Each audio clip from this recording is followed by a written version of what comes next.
Hello beautiful soul! Welcome back to my channel. This is my channel, Japan, Kabayan Virgo. This reading is for you. Tingnan natin na iyong February 2026. Maraming salamat muna sa mga subscriber, new subscriber, cross-watcher, at mga bagong pasok dyan. Welcome na welcome kayo sa bahay ni Ate Aimee. Salamat din sa nakataba ng puso ninyong mga comments at sa mga nagpa-personal reading. Marami pong salamat. Kung gusto niyo na energy niyo lang talaga ang gusto nyo makuha natin, all the details is in description below. Pakicheck na lang po. General reading tayo. Virgo, kunin mo lang ang sa'yo at itapon ang hindi naman sa iyo. Maaring vice versa. Energy mo, energy ng person mo, energy ng malapit sa puso mo, nangyayari, or mangyayari pala. Use your own intuition, lawakan nyo inyong isipan, ano man ang gender mo, ano man ang edad mo. Wala sa baraha ang kapalaran na tao, kayo pa rin ang makapagpapabago nito. Gawin yung guide, yung mga warning na pwedeng lumabas. Hindi yun negative, it's a warning para magkaroon kayo ng idea kung ano mga dapat nyong maiwasan.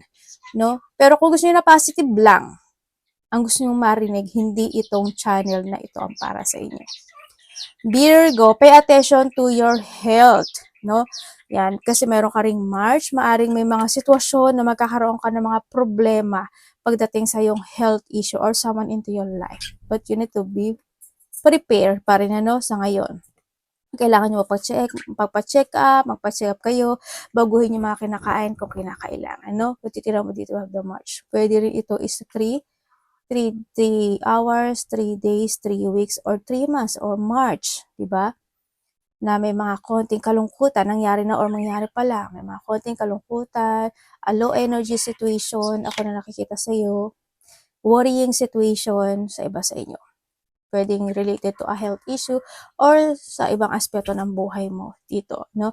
And then also is, baka March din is meron ka kakilala na ang kanyang kaarawan is March.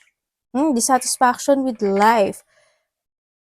Mukhang may mga tatahakin ka na hindi maganda, no, by this February. Pwedeng related yan sa health mo rin. No, maari iba sa inyo is may mga depression situation, may mga tao na against sa'yo or ayaw sa'yo, no?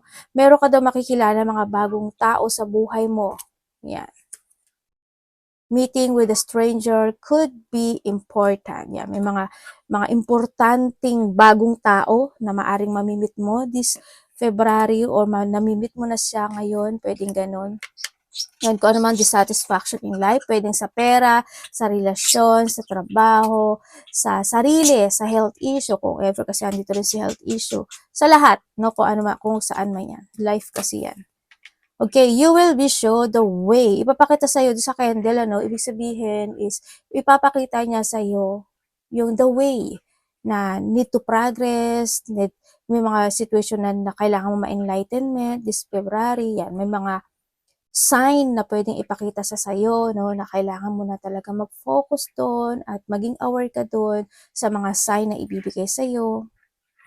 Pwedeng ganun. Kung sa health issue yan or kung sa aspeto ng buhay mo yan, ganun din. Pwede rin come dito sa mga someone's against you is mga tao na mararamdaman mo kung sino mga tao na hindi ka gusto at mga tao na may hindi magandang pakay sa'yo. September. Dito September baka may kakilala ka na September ang kanyang birthday. Or sa iba dito is this is 9 hours, 9 minutes, 9 hours, 9 days, 9 weeks, 9 months, or September, ganyan. Or nangyari na or mangyari pa lang. Marami kang iniisip, no, na dito sa point na yun. Siguro may mga bagay ka na iniisip na may mga sitwasyon na gumugulo sa isipan mo dito na nakapagbibigay sila ng dissatisfactions in life. Pwedeng ganun, no? Or pwede rin na ito is mga tao na nakakasalamuha mo na medyo magulo or nakakapagbigay sa'yo ng negative thinking na maaring isa yun sa nakapagbibigay sa'yo ng depression, no? Maaring ganon. Or marami ka lang talagang iniisip or marami kang iisipin na bagay-bagay by this February. But you need to be relaxed din. Ang sinasabi kasi also is sa candle kasi is ano rin yan, relaxation, no? Kailangan mo rin dito is a mental peace. Kumbaga, kung may mga candle kayo, wag naman sanang masunog yung bahay nyo, no? Ano lang, yung mga may scent, yun, parang mga lavender, ganyan.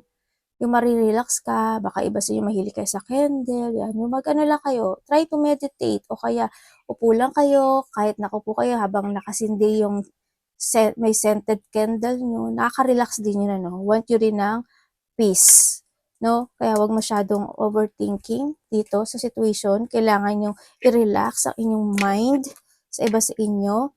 Hard work ahead. May mga sitwasyon, tamo empty siya, di ba? Para may mga sitwasyon na hindi nagiging good or hindi magiging good, or may mga sitwasyon na pinag-iisipan mo na gusto mong ibigay talaga yung effort and hard work mo dun sa situation na yun by this February. Or meron ka mga actions or decision making to make by this February, no? Kasi hard work ahead. Ibig sabihin may mga darating pa na more na mga opportunities, mga gagawin, movement, action, mga bagay ka pa na naiisip sa iba sa inyo. Kung ano man yung i-work hard mo by this February. Oy, danger especially in a money matter. Mag-ingat ka na lang, ano, kasi nahandito yung sitwasyon, maaring ito is may mga hindi pagkakaintindihan when it comes sa money. Pwede rin ito is problema sa money. Pwedeng mga pagtatalo, madaya ka, malinglang ka, may magsinungaling related to a money, pero tingnan pa rin natin mamaya. May mga tao na, halimbawa kung may nangutang or mangungutang, pwedeng ito is hindi maging maganda yung kalabasan, ano? Kasi hindi kanya mababayaran at hindi kanya pa niya mababayaran. Pwede may mga pangako o nagkaroon ng pangakuan in the past, pwedeng gano'n na akala ko ba this time ganito, ganyan, but hindi pa. May mga ganong situation. Or if ever na may mga new situation, mag-ingat ka na lang din, no? Learning from the past din to. So, nakita ko dito. Warning you of a problem either now or in the near future. Mag-ingat ka na lang, ano, kasi hindi lang naman yung pinagdadaanan mo ngayon yung mga problema is pwede siyang maulit with a candle na maulit muli sa susunod, no? Parang paulit-ulit na magaganap. But with a candle, you need to learn. No? The more na nagkakaroon ka ng learning, the more na mas magiging strong ka, the more na mas madali mo na siyang ma-fix. Tsaka wag masyadong overthinking. Mag-ingat ka rin when it comes sa finger, no? Ikaw or someone into your life, ingat-ingat lang din. Pwede siyang wag naman sana maputol, makagat ng aso, makalmot, may makakalmot, mamanhid,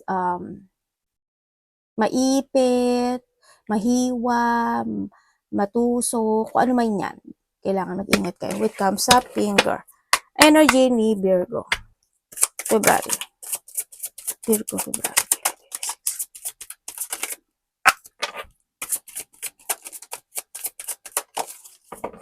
Page of Swords.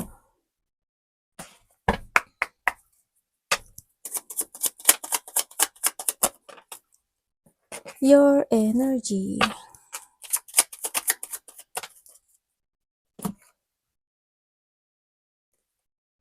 Okay, energy mo. Energy mo this 5-5 po. Energy mo this February. Ang nakikita ko naman sa'yo is nahandito naman yung iyong pagbabalik ng iyong confidence, no? Kumbaga, andito na yung may mga sitwasyon na magkakaroon na ng recovery or may mga sitwasyon na mag-heal. May mga situation na kung medyo naging mahirap for the past situation or past week, there's a hard work situation. This time, di ko naman siya nakikita. But still, hindi siya ganon ka 100%. Ibig sabihin, kung 50% na nagkaroon ka ng hardship in the past week or months man yan, this time is maaring na doon sa point na 50-50, no? 50-50 magkakaroon recovery, but still, you need to value pa rin yung situation. Kasi, hindi pa siya gano'n na mag-heal 100%, but patungo na siya doon sa 100% to heal. No, ako nakikita sa iyo. Yon ang nakikita ko sa iyo. May mga positivity happen, and then yung energy mo rin na nakikita ko, may mga bagay ka na iniisip na parang you want to keep fight. Parang nandun ka, parang ipaglalaban mo yung sarili mo na tumayong muli at umangat muli at itaguyod muli yung sarili mo, nandun ka sa point na yon. Mas more ka magiging very careful when it comes sa sarili mo this time. Mas pahalagahan mo na siya ngayon. And then, mas mamahalin mo na siya ngayon sa nakikita ko. Mas, mas makikita mo na yun. Tulad na sabi ko, we have the candle, diba? Magkakaroon ka na ng enlightenment. Ganyan. It's more on positive yung nakikita ko sa'yo dito. Pagbabalik kasi ng confidence ito, no? Sa nakikita ko sa'yo dito. Handito na yung, you starting a mental health. This time, sa nakita ko dito, yun ang energy na nakikita ko dito. You are more on thinking about new situation in life. May mga iba sa inyo, mayroon daw kayo mga pinag-iisipan o pinag-aaralan, sinisiyasat, inaalam, o nire-research, ganyan. Kumbaga doon na rin yung mga improvement in some aspect of your life, no? Tinatry mo i-improve yung mga bagay-bagay. Lahat, nandun ka na sa point na yun. Pagbabalik ko sa ng stretch. Ano po yung parating kay Virgo? Parating kay Virgo. February po. Wow! Ace of Cups. Saan ka? February 2026.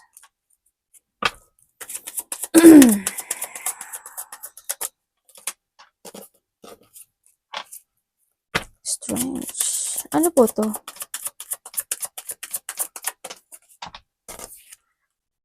Devil! Devil.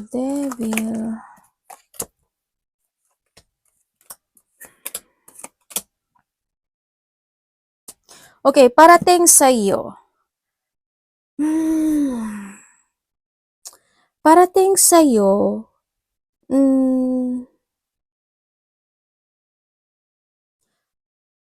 there's a blessing coming. Ako na nakikita sa'yo. May achievement. Ako na nakikita sa'yo, no? Pero ang hindi ko lang maintindihan, bakit yung achievement na to? Hoping lahat makamit na, no? But siguro na doon lang may mga achievements sa iba sa inyo na madi-delay. Hindi ko alam why. Pero siguro may konting delay o may konting distraction, ganyan. Sa iba sa inyo. Yun. But there's a blessing or achievement ako na nakikita sa inyo. No? And then also, parating sa iyo, makakaramdam ka raw ng happiness. So also, this is a recovery. No? Handin din yung mga situation of fulfillment and happiness. Ang kaso lang, ang nakikita ko dito sa iyo, kasi we have the table, nagkakaroon ka ng mga negative thought or negative thinking in some aspect of your life. Ganun ang nakikita ko dito. Pero kahit na ganun, parang pinipilit mong mag-focus at pinipilit mong maging strong in some aspect of your life. Also, parating din sa'yo is there's a new beginning happen into your life. Ako nakikita sa'yo. Ang sabi dito, within 1 day or 11 days or 12 days man yan or weeks or months man yan. Ang tagal naman ate, months. Merong makaka-receive ka may marireceive ka. Actually, may marireceive ka. Hindi ko alam kung this is a communication or creativity or maybe you're receiving something. Yun na nakikita ko dito. Sa isang tao na malapit sa'yo, may marireceive ka raw. Pwedeng news, pwede rin news to, no? Pwede rin na there's a victory and success kasi ako nakikita eh. Basta there's a victory and success na magaganap sa'yo. Uy, meron. Ako nakikita sa'yo. At also, nakikita ko rin dito is may tao na hindi ko alam kung ikaw ito or siya ito. A person from the past. Pwede siyang kamag-anak eh, no? Pwede siyang kapatid, pwede siyang anak, ganyan. Pwede siyang magulang. Basta kilala mo na siya. Magkakaroon kayo ng communication nito. Tao na to. Kilala mo na to. O so parating sa'yo is yun pa rin naman, hindi naman mawawala yung mga toxic person sa paligid mo. Natural naman kasi yan, eh, 'no, sa buhay ng tao. Pero kahit na ano, hindi ka naman nila mabubuwag. Yun pa rin. But you need to be aware pa rin, ano, sa nakikita ko dito. May sitwasyon sa'yo na magtatapos na. There's a new beginning coming, eh. Iba sa inyo is merong pagtahak ng bagong journey. Yan. Or nandun yung point na may malalaman kayo. Ay, yung sinabi ko na pala kanina yun. Tingnan natin dapat mong iwasan. Anong dapat iwasan ni Virgo po this February 2026? Kumikinsot ang puta! Oh, tingnan natin. Alis yan. Yung anak ko gumagano yung pag nagpupupo siya. Kaya alam na alam. Dapat iwasan. Okay.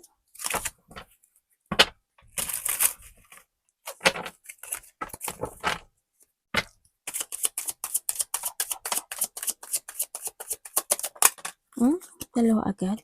Okay, dapat mong iwasan. Okay.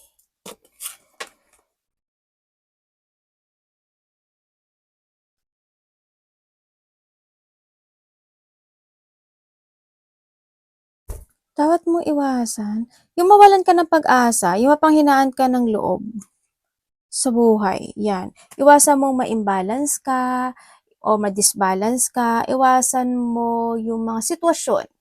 Pagkain man yan, tao, pangyayari, lugar, sabay ko rin na hindi mag-fit in sa'yo. Yan, iwasan mo, no? And syempre, iwasan mo yung lungkot, syempre, mapanghinaan ng loob, yung kung ayaw nila sa'yo, okay lang, diba? Okay lang yan. Kung may mga taong hindi supportive sa'yo, okay lang din yan. Iwasan mo yung not to speak out. Ganyan. Not to cooperate or yung mga moody type ka o kaya mga taong mga moody, kaya mga taong unfaithful, be unfaithful. Iwasan mo yon or maging liar or mga taong liar. And then also iwasan mo rin yung magkakaroon, yung mga troublemaker na yan. Umiwas ka na lang, ano. Yan, huwag ka na lang di makasawsaw sa nakikita ko dito. Iwasan mo na yung mga tao na unfair sa'yo or maging unfair ka. Yan, iwasan mo rin. Ano mo rin sa sarili mo.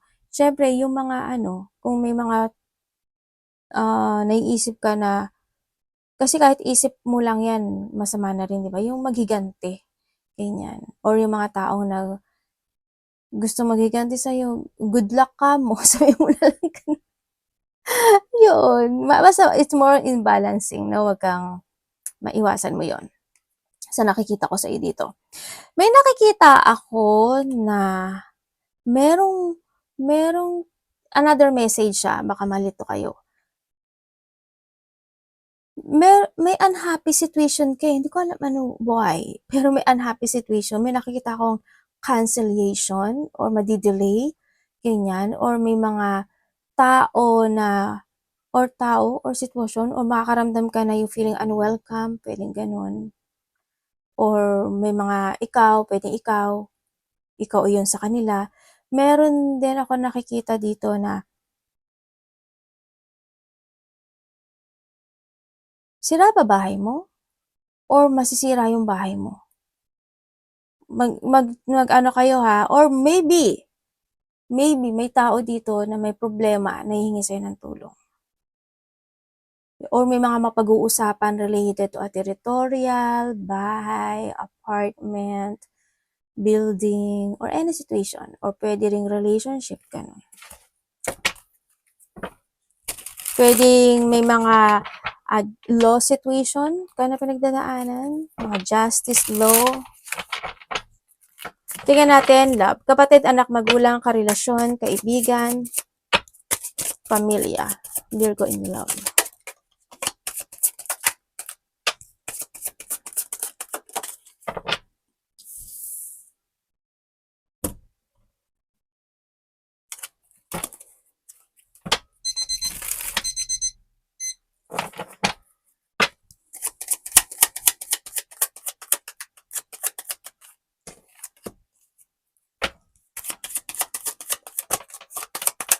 Love po, love.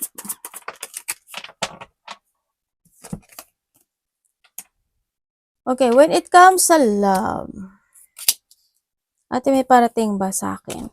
May parating sa'yo. Maaaring may nakakausap ka na? No? Sa iba sa inyo? Maaaring may nakakausap ka na? Isa hanggang dalawa nakakausap mo? Or kung wala pa, may makakausap ka. Oo nga, dalawa iba dito. But you need to be aware. Kailangan mo makita ang katotohanan sa mga tao na to. Kasi, winawarningan ka. Magaling magsalita. Actually, magkaiba yung ano nila. Isa magaling magsalita, matalino, smart. Kumbaga, hindi yung pagiging direct, but strategically. Yung isa naman, hindi ko naman sinasabing malamya siya, no? Parang makikita mo sa kanya na parang medyo emotional siya, hindi yung pagiging caring, hindi yung pagiging feminine, or lalaki ka man siya, babae man siya, ganyan. Yan ang nakikita ko sa kanya. But you need to be aware. Hindi ko naman sinasabi na good sila. But, syempre, kailangan slowly but surely, di ba? Okay, kung kayo naman is nagkahiwalay nito. Yes, nagkaroon na kasi ng separation, ano? Nagkaroon ng separation dito sa relationship na to, andoon yung gusto pa rin naman ng tao na to na magkaroon ng union or magkaroon kayo ng pagkakasundo or harmony nitong tao na to, no? Sanaktan din pa rin yung lungkot, they still valuing you, naiisip ka pa rin naman niya, gusto niya, ba't may dalawang tao? May third party pala dito, no? Ba dito may third party to, ah.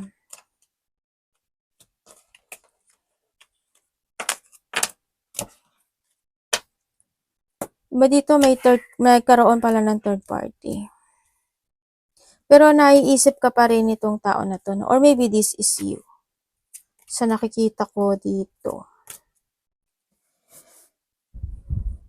O may relasyon at may karelasyon na to.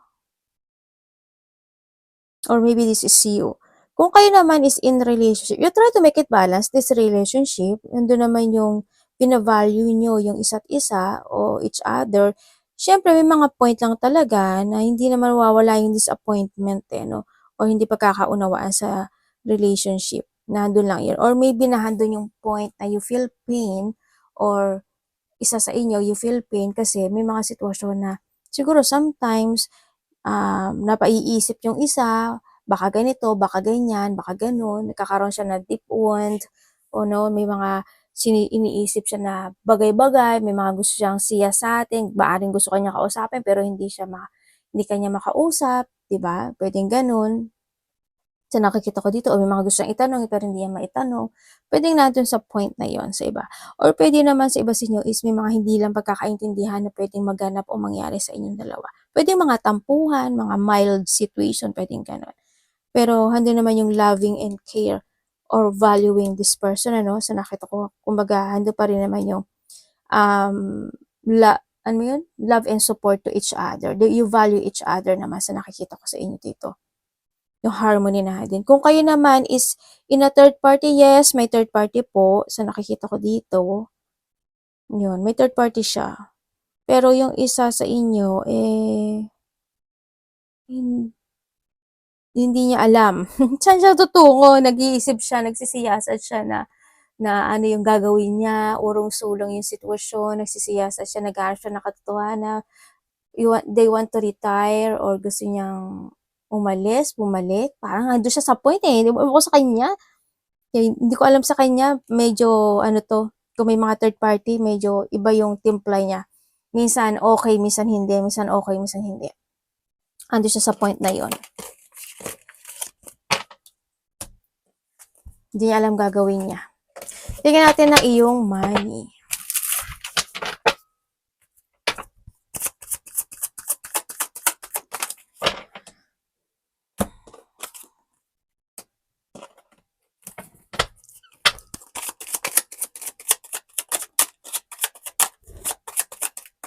Money po ni Virgo. Okay.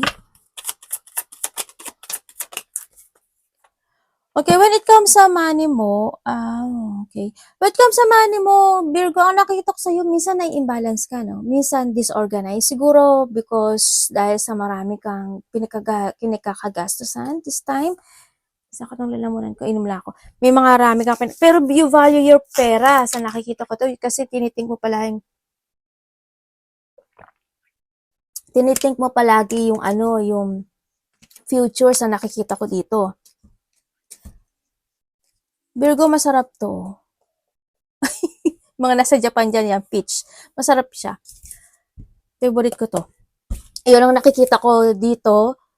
Yun nga lang, medyo ang nakikita ko dito kasi, alam mo yung nagkakaroon ka na ng disappointment, siguro because of the disorganizing when it comes sa pera, maaaring marami ka talagang ginastos. Nagkaroon ng chaos. Yan, na-overcommit sa situation. Pwedeng nahandun sa point na yan. And you need to be very careful na this time ha, sa nakikita ko dito.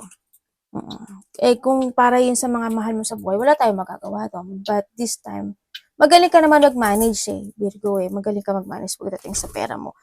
Napaka-very patient mo naman sa nakikita ko dito. Huwag ka mag-alala kasi may mga darating pa naman. Ako na nakikita sa iyo when it comes to your money. Tingnan mo, may mga parating. Ingat, yan. Hindi ka naman mawawalan kahit papaano dito, no? When it comes sa money mo, mag-ingat din yung iba sa inyo kasi magkakaroon ka daw ng disappointment. Connected ang money. Pwedeng malulungkot ka. Yan. Pwedeng yung may ipon ka, nababawasan. Pwedeng ganun. Or pwede naman sa iba sa inyo, merong tao dito na papaikutin ka pagdating sa pera. Mga ganun. Advice kay Virgo po.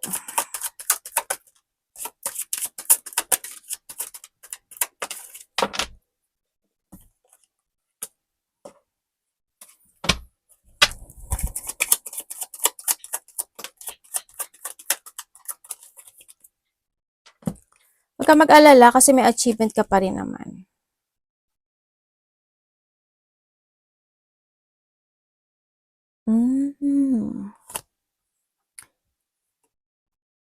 Okay, hindi ko muna bibigay yung advice ha.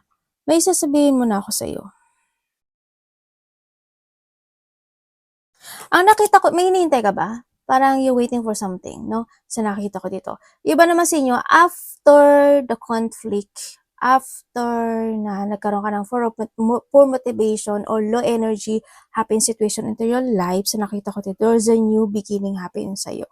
Kumbaga, magkakaroon ng transformation or may mga bagay na magkakaroon na ng pagsasaayos sa ibang aspeto ng buhay mo or hindi na iaayusin mo na yon or may mga bagay na pagsasaayos situation. And then, mga pagbabago na rin ako nakikita sa iyo. May mga unexpected change and may paglipat hindi ko alam in what way. Paglipat, kung sa aspeto ng buhay mo yan. Transition also, meron din. May mga mag-o-open sa iyo, Virgo, sa nakikita ko dito. May nakikita ako dito na nagkaroon ng conflict or may mga marami kasi ibig sabihin ng conflict. Pwedeng conflict sa tao, conflict sa pera, conflict in a situation, in a group, pwedeng ganun, sa business, pwedeng mga ganun. There's a conflict or may mga tao na matataas ang ego or mga tao na hindi sila ganun ka-operative when it comes pagdating sa iyo. Pwedeng ganun. Or may mga tao na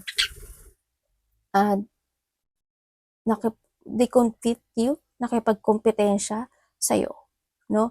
Or makikipagtalo o may pagtatalo sa iba. Okay, when it comes sa advice. When it comes sa advice, sinasabi naman dito na, syempre, wag ka daw magda-doubt when it comes sa mga bagay na gusto mo aksyonan, i-forward, ganyan. Wag ka magda-doubt doon. Try to learn, to grow pa more ang sinasabi rin dito. Kung may mga bagay o sitwasyon na kailangan mong baguhin, i-transform, i-let go, gawin mo daw. Kung may mga bagay o sitwasyon na kailangan ng adjustment, gawin. And kung kinakailangan mo ng tapusin yung mga bagay-bagay, gawin. No, yan ang sinasabi sa'yo dito. Yan. And then, basta kailangan mo rin, you need to cooperate din kasi yung sarili mo, no, sa ibang tao. Kapag may nararamdaman ka na sadness, emotional situation, mag-connect ka sa tao na hindi ka niya ibebenta. Mag-ingat kayo sa bandang tiyan, hindi ko alam kung ano yun. Sisigmurain ka ba? Sasakit ba yung tiyan mo? May tao bang may sakit sa bandang tiyan? May nakita kasi dito ako na parang pananakit ng tiyan o may masakit sa bandang tiyan. Yun na nakita ko. Ingat na lang din kayo, no? Yan. Baka naman kung ano kinakain nyo. Yan. No? Baka ako nai-imbalance kasi kayo. Arigato namaste, God bless.